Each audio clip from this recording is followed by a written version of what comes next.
Gandang araw mga kababayan, and at this time, andito tayo muli. So mag-update tayo doon sa barangay hall at building na pinagawa di umano ng isang congressman dito ho sa Maynila. Ito yung binanggit ni Yorme dito na kung saan galit si Yorme dahil nga sa dito pinatayo mismo sa may bangkita. So wasak na.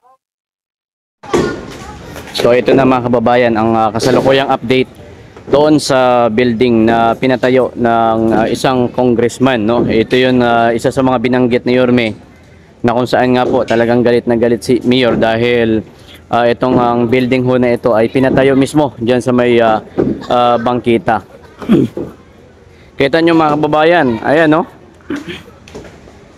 Diba napansin nyo nakaraan sabi ni Yorme, diba ano kayo, kayo ang bata, gumagawa ho ng batas.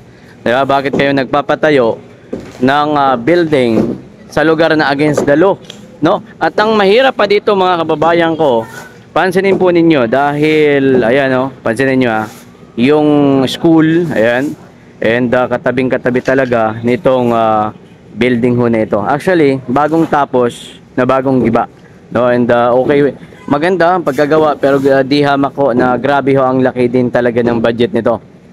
Pansinin niyo kabayan. Apat ho yan na palapag. At kung ano po ang taas ng eskwelahan, yan yung eskwelahan, yan. Kung ano po yung taas ng eskwelahan, halos pinantay po nila. So sayang dahil nga syempre, and pera ho yan ng taong bayan and nakakapanghinayang kung nakakapanghinayang. And una-una, hindi pa po nagagamit, no, ng taong bayan, even ng mga taga dito. And ngayon po ginigiba na dahil nga against the law yung pag pinagtayuan ho nitong barangay hall ho na ito. Ayan kabayan, sa dulo kita nyo naman, ayan, no, and talagang gibang-giba na nung unang araw na pinakita po natin ito nung araw na hindi pa po sinisimulan ang rehabilitation noon na itong demolition nitong location po na ito. Grabe ang ganda ho nito talagang pero ngayon kabayan wala na, and finish na ho mga kaibigan, talagang finishing. Diba? Yan yung kasi, yan yung mahirap Alam nyo, yan din talaga ang mahirap sa ibang mambabatas, no? Dahil kasi isipin mo sila yung gumagawa ho ng batas, mga kaibigan. Pero ang tanong, sumusunod ba? Dahil kasi tingnan nyo naman, ayan, yung yung building tinayo sa bangkita. Diba? And until now, tuloy-tuloy po ang pagwasak. Although kahapon mayroon pa yan dyan nakadecorate. And sa ngayon wala na. Tinanggal na po itong decoration dito sa gitna mga kababayan. And patuloy din po natin kinukuha, no? And sinusunod lang po pagkuha para nga naman hindi ho makaharang dahil alam naman natin, marami po talagang dumadaan dito na yung kabataan, lalo na pagdating po ng tanghali. Nandyan yung kabataan, no? And syempre kawawa naman na ganun nga diyan sila dadaan sa bangkita, no? Dito sa kalsada instead na din sa bangkita, sa daanan or sidewalk mga kaibigan. And medyo talaga naging perwisyo on usapang perwisyo itong building ho na ito dahil unang-una yung pagpapagawa pa lang po nito talagang kawawa na yung mga estudyante diyan sapagkat alam naman natin yung uso yung usok bitaw yung yung alikabok mga kaibigan. So nung paggawa nito ilang buwan din or taon din, tapos ngayon itong paggiba na naman talagang naalikabukan yung mga kabataan diyan ho sa loob ho ng school. So kawawa yung mga kabataan talaga dahil sa isang building na pinatayo sa maling location ng isang di umano ay mambabatas mga kaibigan. Ayan. And kahit nga po alas 12, no, talagang tuloy-tuloy ang kanila pong pagsasagawa dito ng ganito. Alas 12 po mga kababayan pero tuloy-tuloy.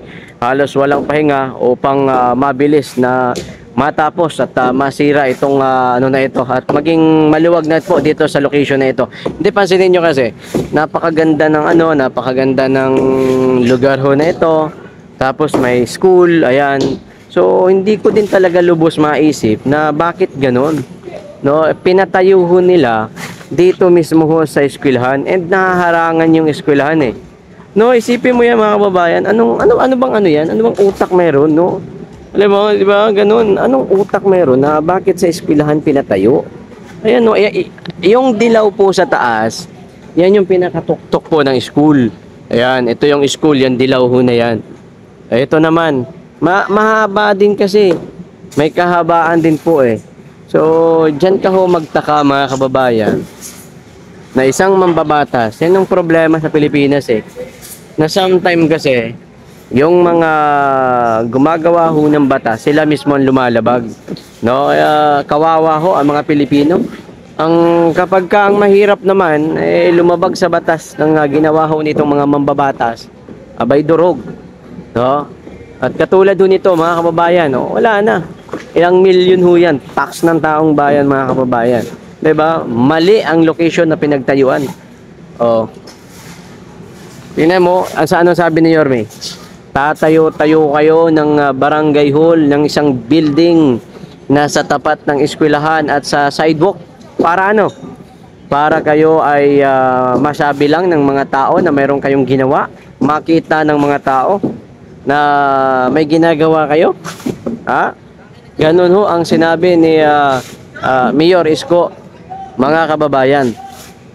But ang good news naman, dahil nga ngayon, okay na. Eto, patuloy na po mga kababayan na sinisira itong building ho na ito. Wala tayong magagawa against the law ang pagtayo eh.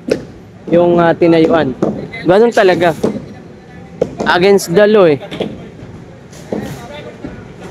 Kasi kung hindi naman yan against the law eh, di ba? Kaso against the law kaya kailangan sirain. Si Yorme naman walang ano yan eh, walang ano yan, patawad talaga pagka alam niyang mali. Pag alam niyang mali, talagang wala kang pupuntahan mga kababayan. Tuloy-tuloy nga po, kababayan. Until now.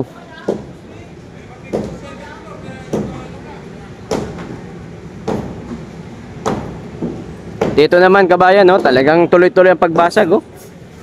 Kanina nga may bumagsak diyan kanina eh. Hindi ko lang alam kung ilang araw ito mga kababayan na matapos ang hindi ko alam kung ilang araw ito matapos, no, bago total finish. Pero ipapakita ko sa inyo kung gaano kaganda din talaga itong location na ito pagka pagka wala na po yung building ho na yan. Papakita ko sa inyo kung gaano ito kaganda mga kababayan. So standby lang kayo dyan sapagkat mamaya makikita po ninyo. Siguro mga ilang araw pa, mga 2 days siguro, baka makikita na po ninyo kung gaano nga naman kaganda itong na ito kabayan, itong building ho na ito. So yan yung abangan po natin, ano. So grabe, parang na rin ito, mga siguro mga 3 araw na yata, mga 3-4 na araw na po na ginigiba ito, and galing sa napakaganda, no? Pero maliit lang kasi ang buka eh, di ba? At ngayon kabayan, ito na. Actually, unti-unti na po natin nakikita yung school sapagkat yung binubutas-butas na po yung mga dingding. Kaya pagka na total finish yan, makikita nyo ang ganda ho ng location ho na ito. At kapag yung school ho na yan, di ba? Yung school ho na yan, makikita po ninyo mga kababayan kung gaano po kaganda.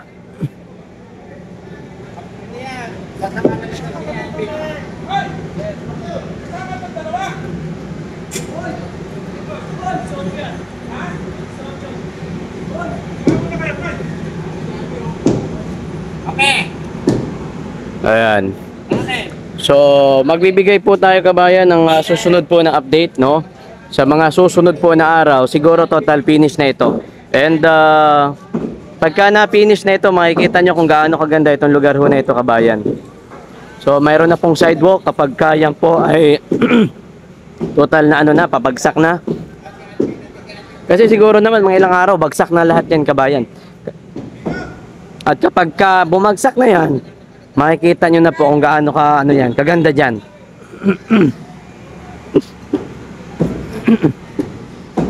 Excuse me po. Alam nyo, nakakapanghinayang man kung nakakapanghinayang. So, wala talaga tayong magagawa. Ganun talaga eh. Ganun talaga ang buhay eh. Pag mali, against the law, kailangan sirain. Ganda oh.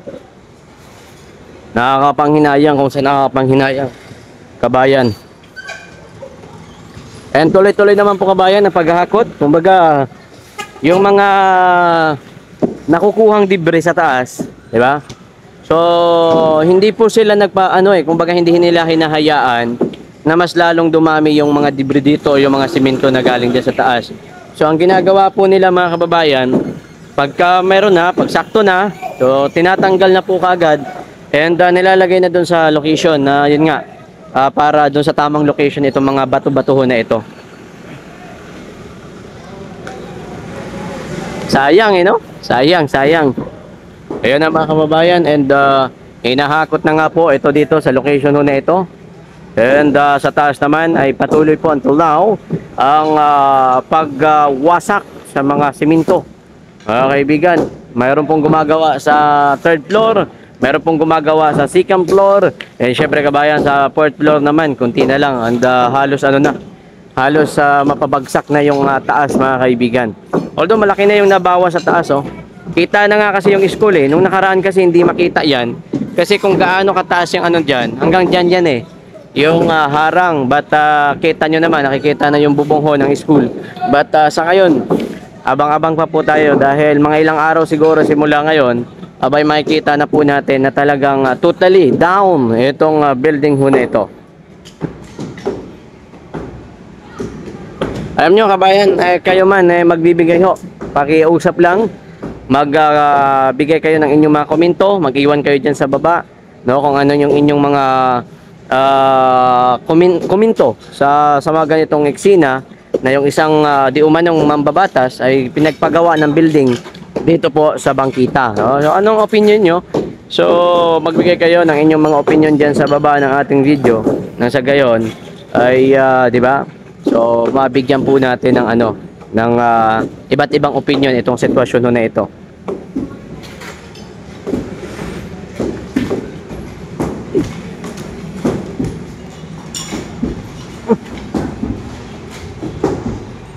Patuloy na winawasak kahit alas 12, kabayan. Malupit talaga. Magaling. Ayan, oh. Winawasak na, mga kababayan.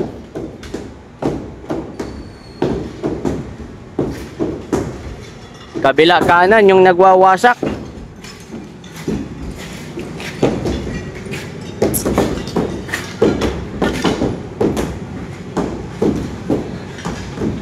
Iba talaga si Mayor Isko, kabayan, kapag ka ganun sabi nga, walang congressman, pagka mali, kailangan sirain. Mali, kailangan sirain. Walang congressman.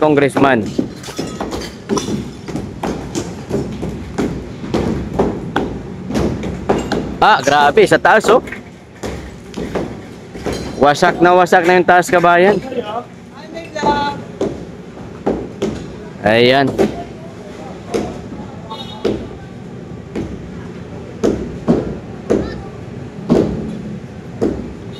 Wala na, finish na. Unti-unti na nakikita yung school. Binubutas na po nila, mga kababayan. And kunti na lang. Siguro yun nga, gaya na aking sinabi, kunting-kunti na lang, mga ilang araw. Wasak na itong location na ito.